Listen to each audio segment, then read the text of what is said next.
Hi, good day, everyone. Our topic for today is about calling functions in R programming.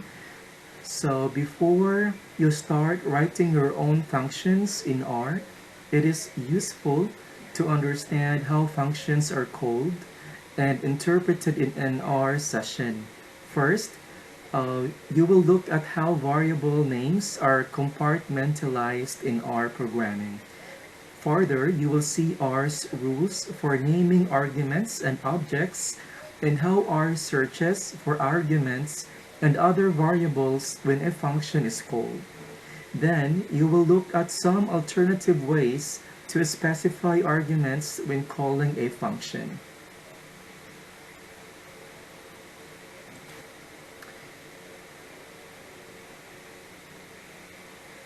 Right, so R's scoping rules, to begin with, it is important to understand R's scoping rules, which determine how the language are compartmentalizes objects and retrieves them in a given session. So this framework also defines the situations in which duplicate object names can exist at once. All right.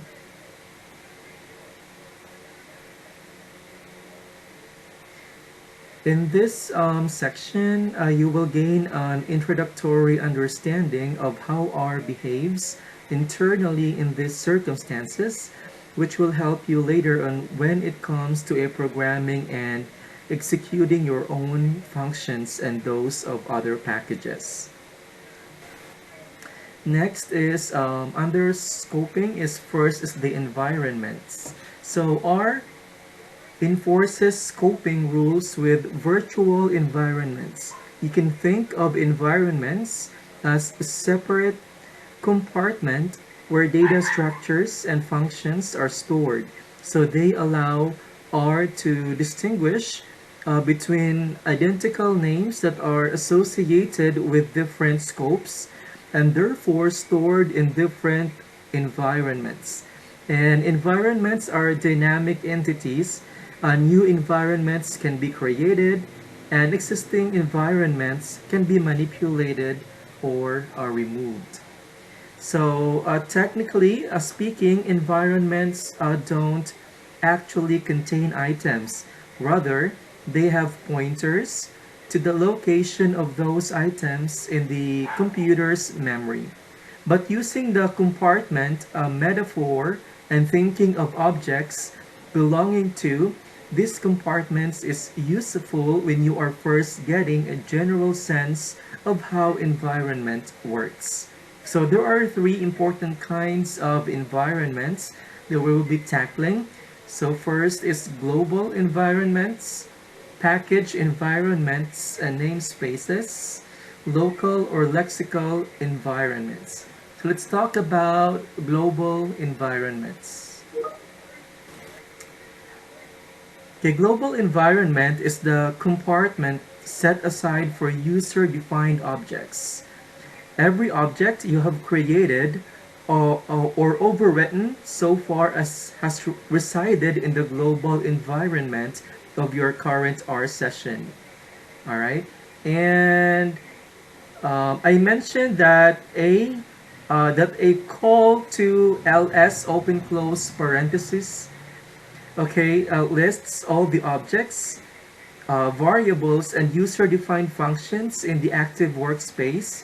More precisely, ls open close parenthesis function prints the names of everything in the current global environment.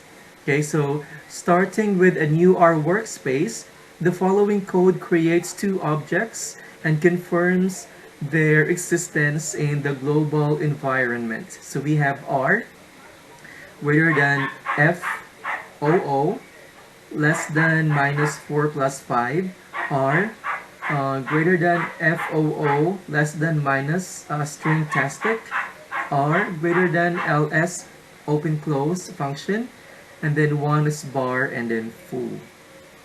But what about all the ready to use objects and functions? Why aren't those printed alongside foo and bar as members of this environment. So in fact, those objects and functions belong to package specific environments that we will be describing next. All right. So package environment and namespaces. For simplicity, I will use the term package environment rather loosely to refer to the items made available by each package in R. In fact, the structure of R packages in terms of scoping is a bit complicated. Each package environment actually represents several environments that control different aspects of a search for a given object. A package namespace, for example, essentially defines the visibility of its functions.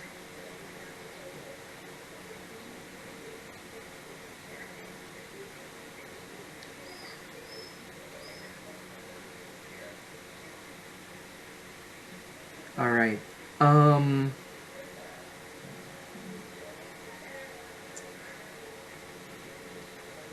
a package can have a visible functions that a user is able to use and invisible functions that provide internal support to the visible functions. And another part of the package environment handles imports designations dealing with any functions or objects from other libraries that the package needs to import for its own functionality. So to clarify this, you can think of all the ready-to-use functions and objects you are working with in this book as belonging to a specific package environments. The same is true for the functions and objects of any contributed packages you have explicitly loaded with a call to library. So you can use ls to list the items in a packaging environment. Like for example, R greater than ls and then package colon graphics, and it shows here the specific result. So 1 outline, 2 arrows, 3 ASOC plot, 4 axis, 5th axis, axis.date, axis.POSIX CT, and X, and so on. So the ls command lists all of the visible objects contained in the graphics package environment. So note that this list includes some of the functions you use in chapter 7, such as arrows, plot, and segments. So next is a local environments, the third one. So each time a function is called in R, a new environment is created called the local environment, sometimes referred to as the lexical environment. So this local environment contains all the objects and variables created in and visible to the function, including any arguments you have supplied to the function upon execution. It is this feature that allows the presence of argument names that are identical to other object names accessible in a given workspace. So for example, as you call a matrix and pass in the argument data as follows. So R greater than youth speak, less than dash or matrix data equals C, OMG, LOL, WTF, YOLO, and row equals 2 and call equals 2, youth speak. So you will see here the result that on the first column you will see there the OMG and the LOL, and on the first row OMG and WTF. Second column is WTF and YOLO. Second row is LOL and YOLO. So take note that calling this function creates a local environment containing the data vector. So when you execute the function, it begins by looking for data in this local environment. That means R isn't confused by other objects or functions named data in other environments, such as the data function automatically loaded from the utils package environment. If a required item isn't found in the local environment, only then does R begin to widen its search for that item. So we will be discussing this feature a little more on section 9.1.2. So once the function has completed, this local environment is automatically removed. All right, and the same um, comments apply to the nrow and the ncall arguments. Next is search path. So R follows to access data structures and functions from environments other than the immediate global environment. R follows a search path. Alright, so the search path lays out all the environments that a given R session has available to it. So the search path is basically a list of the environments that R will search when an object is requested. If the object isn't found in one environment, R proceeds to the next one, and you can view R's search path at any time using the search open close parentheses. So for example, we have here the R search. So it shows us that global env tools are GUI, package stats, package graphics, package gr devices, package utils, package datasets, package methods, auto loads, package base.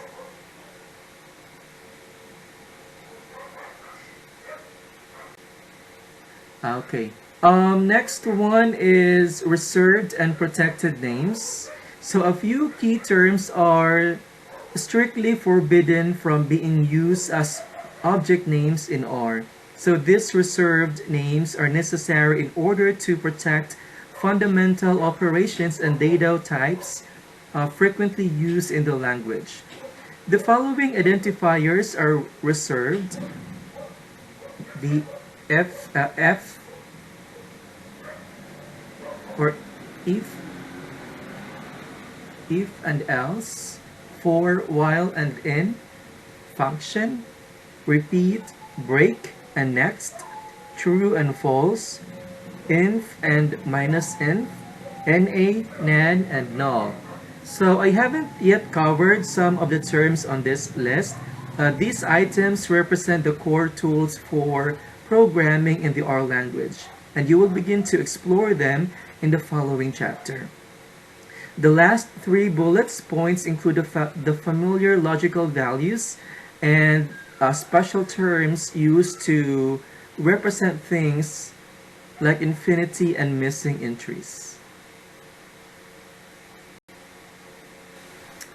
Next is argument matching. So another set of rules that determine how R interprets function calls has to do with argument matching. And argument matching conditions allow you to provide arguments to functions either with abbreviated names or without names at all. So first is exact. So we have next is partial, positional, mixed, and dot dot dot. So we talk about the exact. So far, you have mostly been using exact matching of arguments where each argument tag is written out in full. This is the most exhaustive way to call a function. It is helpful to write out full argument names this way when first getting to know R or a new function. So other benefits of exact matching include the following. So first is exact matching is less prone to misspecification of arguments than other matching styles. The order in which arguments are supplied doesn't matter. Exact matching is useful when a function has many possible arguments, but you want to specify only a few. The main drawbacks of exact matching are clear. Next, it can be cumbersome for relative simple operations. Exact matching requires the user to remember or look up the full case. So that would be all for this function calling. So thank you so much for listening, and you have a wonderful day.